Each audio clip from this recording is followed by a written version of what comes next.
Hola, yo soy Roberto Evans y me da mucho gusto poder saludarles el día de hoy.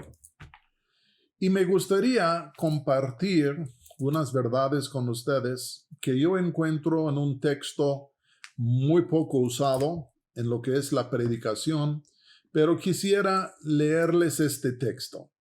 Se encuentra en el segundo libro de Reyes, capítulo 6 y el versículo 30. Después van a estar rascando la cabeza diciendo, ¿y qué? 6:30 de Segundo de Reyes dice, cuando el rey oyó las palabras de aquella mujer, rasgó sus vestidos y pasó así por el muro. Y el pueblo vio el cilicio que traía interiormente sobre su cuerpo. Durante esta pandemia, he tratado de aprovechar el tiempo leyendo aún más las Sagradas Escrituras. Y ya últimamente mi atención ha sido atraído hacia una historia en el libro de Primero de Reyes y de Segundo de Reyes, donde encontramos la historia de dos profetas, el profeta Eliseo y luego el profeta Elías. Eliseo vino después de Elías. Elías fue el primero y luego Eliseo. Y este texto que leímos ahorita, se trata de algo que ocurrió durante el tiempo de Eliseo. Cuando abrimos nuestras Biblias y comenzamos a leer en el capítulo 6, versículo 24, y terminamos el capítulo y leemos todo el capítulo 7, encontramos una historia. Y es la historia de un momento cuando el rey de Siria, que se llamaba Ben-Hadad, ya llevó todo su ejército a la ciudad de Samaria, que era capital de las tribus del norte de Israel, llevó todo su ejército allá y sitió a la ciudad. Quería tomar la ciudad, quería que se rindiera, pero no tenía la fuerza para tumbar muros y entrar. Y entonces sitió la ciudad. Esto era como de estrangular a la ciudad. Y debido a lo que él hizo en sitiar a la ciudad, cayó un gran hambre adentro de la ciudad. Cuando yo leo esta historia, primero yo encuentro lo que yo voy a llamar en sí el problema. Que Ben-Hadad vino y sitió a la ciudad. Cuando llego al capítulo 7, nada más en los primeros 2 versículos, encontramos que aunque ellos tenían un problema, que Dios les dio una promesa. Y luego después de que Él les dio una promesa, veo como Él les dio provisión. Todo lo que es lo demás del capítulo 7 de Segundo de Reyes. Problema, promesa, provisión. En esta sesión me gustaría dedicarme exclusivamente a ver lo que era el problema y cómo se condujeron ellos en medio del problema. Les acabo de decir que llega este rey Ben-Hadad con su ejército y ya pone sitiada la ciudad. Nadie entraba, nadie salía. Y lamentablemente, por el hecho que nadie entraba a la ciudad, pues no entraba alimentos a la ciudad. Con el resultado de que la iglesia, sino la ciudad, ahí estaba, y de pronto cayó un gran hambre adentro de la ciudad. Las cosas estaban malas, óiganme muy bien. Estaban vendiendo en la ciudad, como por comida, estaban vendiendo la cabeza de un burro, y lo daban en 80 shekels, que era la moneda de Israel. Ya estaban en sí reducido a tanto que estaban comiendo la cabeza de un asno. Pero no solo esto, estaban vendiendo, disculpa lo que voy a decir, el estiércol de las palomas en cierto precio. Y al fin de cuentas, la ciudad estaba en muy malas condiciones, la gente ya llena de hambre y haciendo barbaridades. Y aquí en esta historia, no lo leímos todo por el tiempo, pero encontramos la narración de que la ciudad siendo sitiada un día, el rey de Israel, ya que se llamaba Jehoram, él salió y comenzó a caminar por el muro de la ciudad. Y cuando estaba caminando por el muro de la ciudad, había una mujer que al verle le dijo, oh rey, ayúdame. Entonces él dice, ¿en qué te puedo ayudar? Dice, mira, rey, esa mujer que está por allá me engañó. ¿Cómo? Pues ayer me dijo que si comiéramos a mi hijo, que hoy comeríamos su hijo. Y ayer comimos mi hijo, pero ella ya escondió su hijo y ya pues me engañó en esto, ya no ha entregado a su hijo para que lo comamos. Esta fue la gota que derramó el vaso para el pobre rey. ¿Por qué? Porque la gente no solo estaba comiendo la cabeza de un burro, no solo estaban comiendo estiércol de una paloma, ya estaban practicando el canibalismo entre ellos. Y este fue ya de lo más terrible que podría haber habido en Israel. Entonces, este fue lo que era la gota que derramó el vaso, voy a decir. Y el rey rasgó sus vestiduras. Y ya comenzó a enojarse. Y rasgó sus vestiduras, estoy seguro, como diciendo, ¿y ahora qué? Mira a dónde hemos llegado. ¿Qué más podemos hacer? Hemos tocado fondo, ahora nos estamos comiendo el uno al otro. Y luego con esto, él dijo algo. Y dice, esta mujer dijo esto y este dijo tal. Y de pronto, él dice esto en el versículo 31. Y él dijo, así me haga Dios y aún me añada, si la cabeza de Eliseo, hijo de Safat, queda sobre él hoy. ¿Qué estaba haciendo él? Ya había caído ya hasta por abajo en el abismo, había tocado fondo. No solo tenemos el enemigo por afuera, no solo estamos muertos de hambre, pero ahora estamos entrando en el canibalismo. Pero él hizo algo raro. Ya al oír esto, echó la culpa al profeta Eliseo. Dijo que Dios me lo haga a mí aún más si no quito la cabeza de Eliseo el día de hoy. ¿Quién era Eliseo? El profeta de Dios. Y por alguna razón el rey le estaba inculpando al profeta por la situación que había habido. Y entonces cuando uno lee los comentarios o lee diferentes cosas, ve que los comentaristas todos están como, pues no entendemos precisamente por qué inculpaba al profeta. Y algunos opinan esto. Algunos dicen que inculpaba al profeta porque el profeta no había hecho ningún milagro para alivianar a la ciudad. Tenía el poder, podría haber hecho algo según el rey y no hizo nada. Entonces, en esta manera inculpaba al profeta de que en sí, pues no hizo nada. Otros opinan esto. Dicen, no es que no hizo nada, sino es que el rey en alguna manera creía esto. Creía que todo este gran hambre, todo este gran problema había venido porque Eliseo había profetizado algo. Se van a acordar que Elías profetizó que no iba a llover y no llovió por 3 años y medio. Y algunos creen que el rey le inculpaba a Eliseo diciendo, pues este cuate profetizó esto, es por su culpa que esta maldición ha venido, y ya como si Eliseo fuera el culpable de la situación.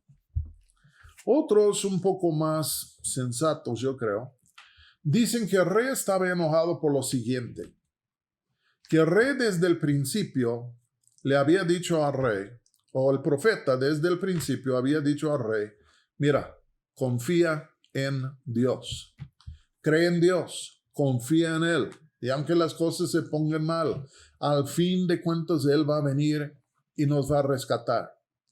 Y entonces algunos dicen que él sintió que el profeta Eliseo le había engañado diciéndole estas cosas, como que me dice que confío en Dios, pero Dios no hace nada, Dios no se presenta, ya en sí se está burlando de mí, me está engañando diciendo que Dios me va a ayudar. Yo creo honestamente hay momentos que tú y yo podemos sentirnos así, que tenemos un problema, estamos esperando en Dios, tratando de creer en Dios, confiar en Dios, y como que no se presenta, no pasa nada.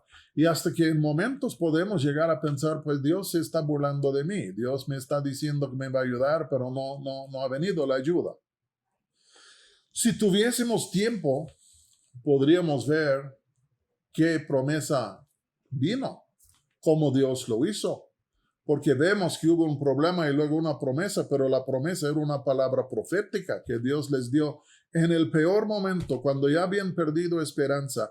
Dios de todos modos viene y les habla y dice, de mañana a estas horas va a haber una cantidad de comida aquí que ni van a poder creerlo. Y hasta un ayudante del rey se burló, dice, pues si Dios abriera ventanas en el cielo no podría ser. Pero la neta es que sí pasó y pues el profeta le dijo, tú lo verás, pero no comerás de esto, y así fue. Pero al fin de cuentas, yo creo que el rey estaba molesto por la tercera razón.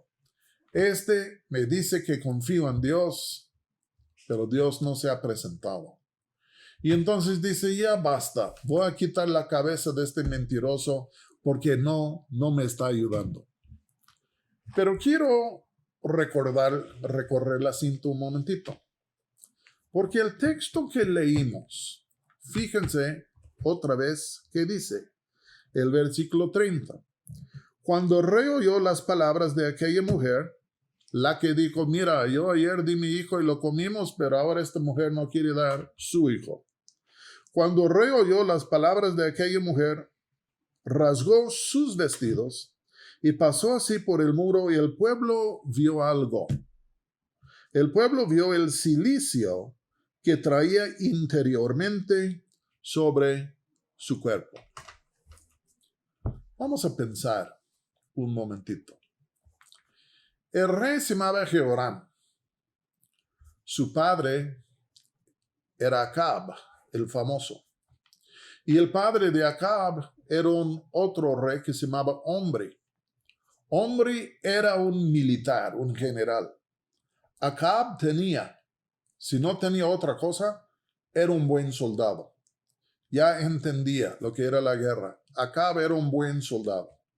Yo creo que su hijo, Jehoram, también tenía estas cualidades militares de poder ser un buen soldado. Y yo creo lo siguiente. Cuando vinieron a sitiar la ciudad, yo creo que Jehoram, al ver lo que estaba pasando, sabiendo qué hacer y cómo actuar como un soldado, yo creo que él hizo todo lo necesario y todo lo que él sabía hacer para en sí fortalecer a la ciudad, preparar a la ciudad para que el enemigo no pudiera entrar. Yo creo en un sentido tenía éxito porque no entraron. Pero lo que quiero decir es que él hizo todo lo que él pudo para evitar que el enemigo Ben-Hadad no entrara en la ciudad.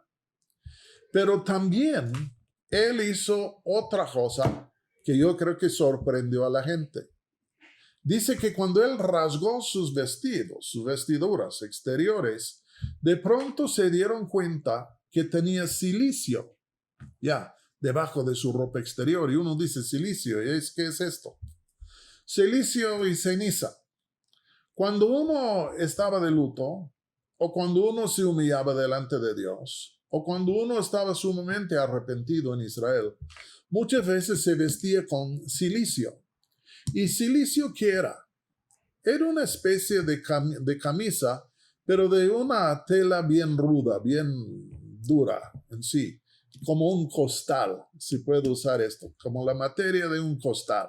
Imagínate teniendo una camisa hecha de madera o de la material de un costal. Pues sería medio feullo y raspone y quién sabe cuántas otras cosas. Y entonces, cuando uno estaba de luto, cuando uno se humillaba, o cuando uno se arrepentía, ponían esta camisa de cilicio. Y entonces el rey lo había escondido con su ropa exterior, voy a decir, pero cuando rasgó el vestido, todos lo miraron y dijeron, wow, hasta el rey también está vestido de cilicio. O en otras palabras, hasta el rey mismo se ha humillado delante de Dios. Y lo que quiero señalar es esto. El pueblo, el rey, cuando el enemigo estaba encima, cuando la ciudad estaba sitiada, fíjense bien lo que voy a decir. El rey hizo todo lo que él supo hacer como un militar, pero hizo otra cosa también. Se humilló delante de Dios. Y esto me hace pensar en la coronavirus. Me hace pensar en el día de hoy. Vino la coronavirus y todos nosotros frenéticos. ¿Cómo vamos a hacer la iglesia? ¿Cómo le hacemos con la iglesia? ¿Qué podemos hacer para mantener la iglesia, para avanzar la iglesia? Y como buenos militares hemos hecho todo lo que sabemos que hacer para que la iglesia siga a flote, para que la iglesia no se vaya a despedazar, para que la iglesia siga por delante. Y al fin de cuentas, ellos como buenos militares hicieron estas cosas conforme a su entendimiento. Y yo creo que nosotros los líderes de la iglesia también decimos y tenemos que cambiar las cosas, tenemos que buscar otra manera. Y ya estamos luchando con 1000 cosas diferentes, todo para dejar a la iglesia a flote. Y yo digo que está bien, porque si no hacemos nada, pues somos negligentes. Yo creo que está bien. Pero el rey no solo hizo lo que él pudo por lado militar, hizo otra cosa que para él era abnormal. Se humilló delante de Dios. Se humilló delante de Dios diciendo, Dios, aunque yo haga todo, al fin de cuentas, tú lo tienes que hacer. Si tú no lo haces, no se hace nada. Me humillo delante de ti. Yo puedo imaginar que hasta que se arrepintió un poco. Pobrecito, su padre era Acab y su madre era Jezebel. Y entonces no dudo que tenía algunas cosas también de que arrepentirse, de dejar a un lado, en humillarse delante de Dios. Cuando yo pienso en la coronavirus, yo veo a todos nosotros los líderes muy ocupados, muy preocupados en cuanto a cómo manejar la iglesia, de cómo hacer las cosas en la iglesia para que la iglesia siga a flote, para que la iglesia siga por delante. Está muy bien. Pero yo creo que hay otro factor que es más fundamental y más importante. Y es esto. Tenemos que hacer lo que hizo el rey. Él se humilló delante de Dios. Y si no se hubiera humillado delante de Dios, yo creo que no habría salido de la situación. Porque yo creo que cuando él se humilló, Dios se acordó y Dios le ayudó. Y entonces, pensando en nosotros, yo digo, ay Señor, estamos corre y luchando y inventando y haciendo tanta cosa para mantener a flote la iglesia. Pero digo, Señor, ¿será que nos hemos humillado delante de ti? Y yo no puedo decir ustedes. Yo tengo que hacerme a mí la pregunta. Señor, ¿yo me he humillado delante de ti? Es como si yo dijera, Señor, en todo esto me estás queriendo capturar la atención. Me estás queriendo decir algo a mí. Estoy haciendo algo que no te agrada, que realmente obstruye el reino. Señor, algo que no es correcto y es tiempo de cambiar. Y digo, Señor, ¿será que tú me quieres hablar a mí? No en cuanto a ellos, no en cuanto a la maldad de los sirios, pero ¿qué tal de Roberto? Segunda de Crónicas 7:14 dice, si el pueblo que es llamado por mi nombre se humillare y orare. Y hay momentos cuando decimos, no, estamos orando. Y sí, claro, debemos orar. Pero si no humillamos antes de orar, nuestra oración no es muy efectiva. Y entonces en estos últimos tiempos me he puesto a orar en varias ocasiones y digo, Señor, estás hablando a todo el mundo, estás hablando a toda la iglesia. Somos frenéticos para lograr que la iglesia siga por delante y es necesario. Pero Señor, ¿hay algo que me quieres decir? ¿Hay algo que quieres corregir en mí? ¿Hay algo que yo necesito saber? Señor, ayúdame a sentarme en tu presencia. Ayúdame, por favor, a oír tu voz. Y Señor, como dijo el salmista del 139, al fin del Salmo 139, escudriñame para ver si no hay un camino errado, malo en mí. Y digo, Señor, ven y escudriña mi corazón, porque bien puede ser que el factor que me está faltando Es el factor del arrepentimiento, ya de humillarme. Puede ser que el factor que le falta a la iglesia es esto de humillarnos sinceramente e individualmente delante de ti para que tú nos puedas hablar.